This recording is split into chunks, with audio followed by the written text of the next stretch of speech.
Olá, agora iremos apresentar o trabalho de fisiopatologia sobre a anemia falciforme, dos acadêmicos Alessandro, Jadna, Michele, Octávio e Sidney.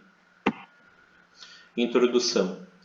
Hemoglobinopatias consistem em um grupo de distúrbios hereditários causados por mutações herdadas, que originam anormalidades estruturais da hemoglobina. A anemia falciforme é o protótipo dessas patologias hemoglobinopatias e a mais prevalente. Também abordaremos a etiologia, a patogenia, sinais e sintomas, tratamento e suas particularidades. Etiologia. A anemia falciforme é uma patologia hematológica hereditária. Tem relação com os genes beta da globina e a substituição do ácido glutâmico pela valina na posição 6 da extremidade N-terminal das cadeias betas. A substituição forma a hemoglobina S, a qual sofre falcização, tornando essa hemoglobina com formato de foice ou lua crescente, o qual também dá o nome à doença. Bom, então, só para falar um pouquinho antes da patogenia, falar um pouquinho da hemoglobina, né?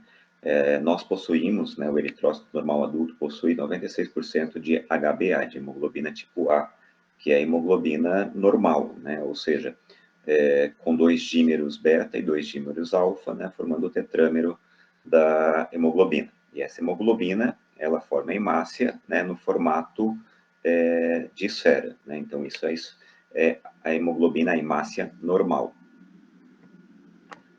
O que o Octávio comentou ali, né? Que no N-terminal de uma hemoglobina normal, nós temos o ácido glutâmico, né?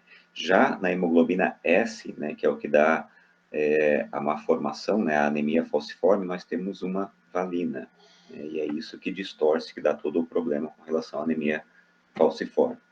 Então, nós temos, por exemplo, o gene da hemoglobina normal, né? Aqui, ó, nós temos uma timina. Já na hemoglobina mutante, o gene nós temos uma adenina, né? Que ela vai juntar com uma uracila, e esse anticódon aqui do RNA mensageiro, né, na transcrição do DNA, ele vai puxar uma valina. E aí essa valina é que vai dar a distorção, né? Ou seja, a pessoa possui a hemoglobina, mas ela é uma hemoglobina diferenciada, que no processo de desoxigenação dessa hemoglobina S, ela ocorre uma formação de um polímero longo pelos contato intramolecular.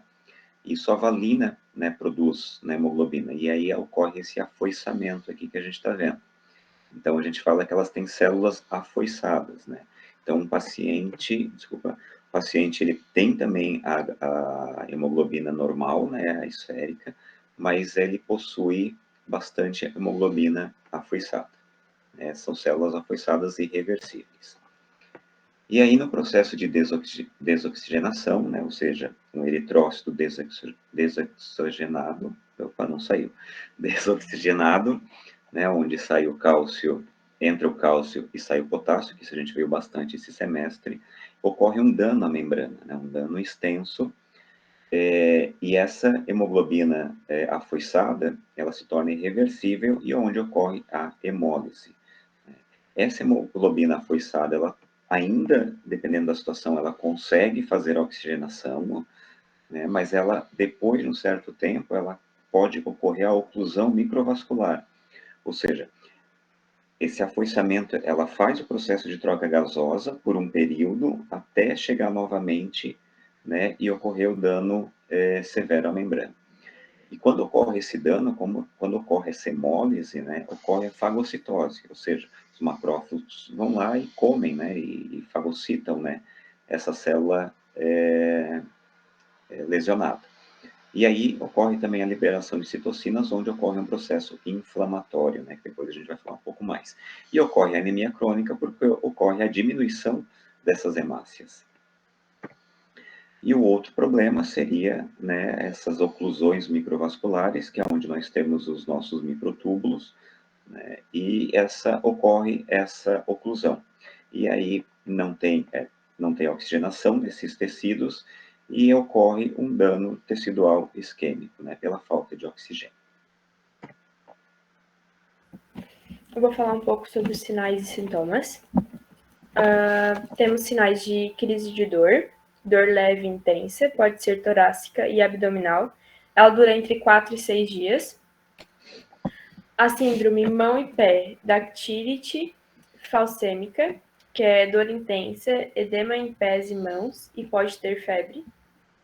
Febre maior do que 38 graus em menores de 5 anos, que pode ocasionar diarreia, vômitos, falta de ar, desânimo e desidratação. A icterícia, amarelado no branco dos olhos, vômito, náusea e piora na anemia e febre. Crise de sequestro, palidez intensa, aumento súbito do tamanho do baço e risco de morte. Úlcera de perna, a úlcera localizada no tornozelo e pernas. Dor no local, frequente nos adolescentes e não causa febre. Acidente vascular cerebral, que é o AVC. Alteração no comportamento na fala, distúrbios visuais, perda de sensibilidade, convulsões e sem febre. O diagnóstico. Quando diagnosticada precocemente, a anemia falciforme pode ter sua morbidade e mortalidade reduzidas significativamente. É feito o teste do pezinho na criança recém-nascida, verifica a mutação gênica. Atualmente temos diversos exames capazes de auxiliar no diagnóstico desta patologia, como o hemograma, o eletroforese de hemoglobinas e teste falcização, que serviram para avaliar a morfologia dos eritrócitos.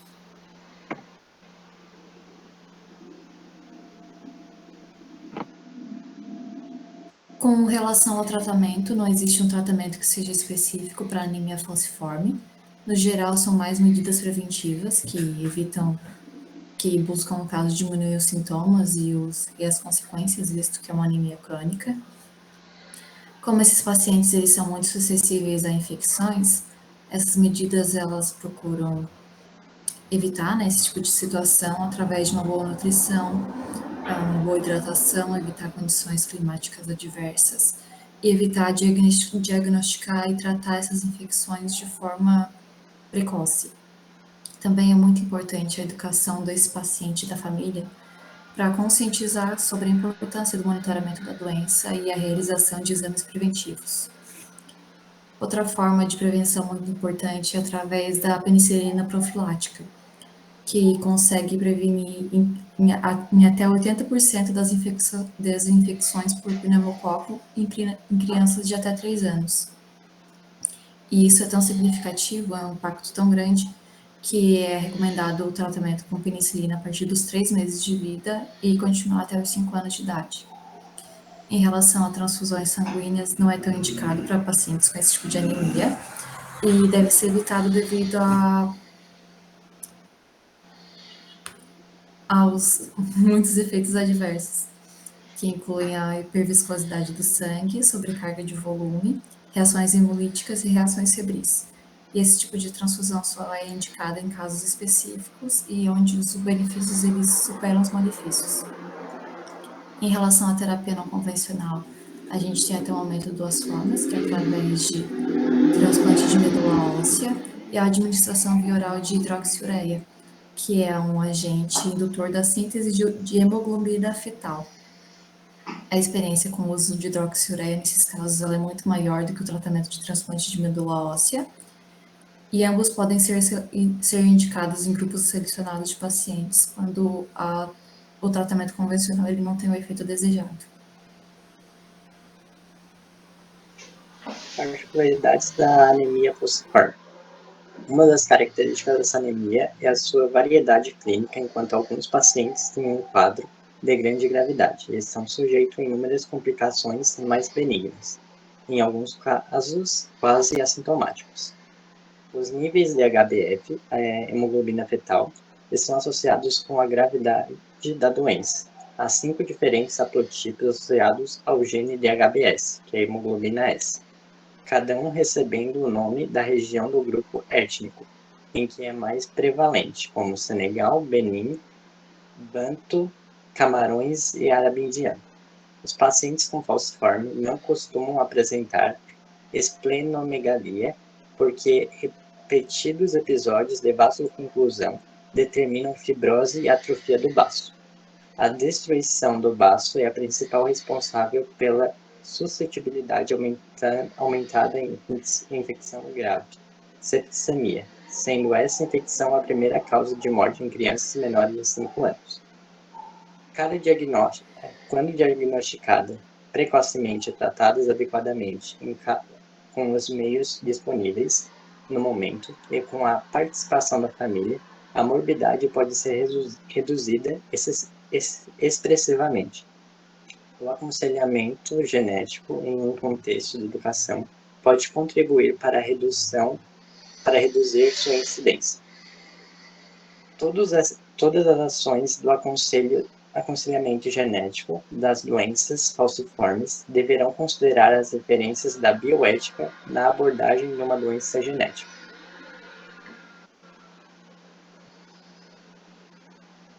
Caso clínico. Tem uma paciente do sexo feminino, de 4 anos, negra, procedente e residente de Forquilha, com histórico de dores intensas muito frequentes. A mãe procurou os serviços médicos do município, tendo o médico indicado o uso de paracetamol para o tratamento da dor. Na persistência dos episódios de dor, a mãe procurou ajuda médica em ambulatório pediátrico, em Sobral, relatando os mesmos episódios de dor intensa procedidos de febre, além de mencionar que a criança tinha resfriados corriqueiros. A criança foi então direcionada à interação e à realização de exames. Ao exame físico, a criança encontrava-se em estado geral regular, levemente desorientada em tempo e espaço, lúcida e febril. No aparelho respiratório, evidenciou a diminuição do murmúrio vesicular na base do pulmão direito. Apresentava ainda tosse com expectoração amarela, além de calafrios e vômitos. Foram solicitados exames laboratoriais, radiografia de tórax e coleta de escarro para cultura de pesquisa microbiológica. O hemograma revelou que a hemoglobina estava em 7 gramas por decilitro, poiquilocitose, policromasia, reticulócitos 8% e leucócitos a 20.000 milímetros cúbicos. A radiografia de tórax revelou infiltrado no lobo inferior do pulmão direito. A cultura de escarro revelou crescimento de Streptococcus pneumoniae. Perguntas: qual é o padrão de herança e mutação da anemia falciforme? E qual é o exame confirmatório que deve ser solicitado para o paciente em questão?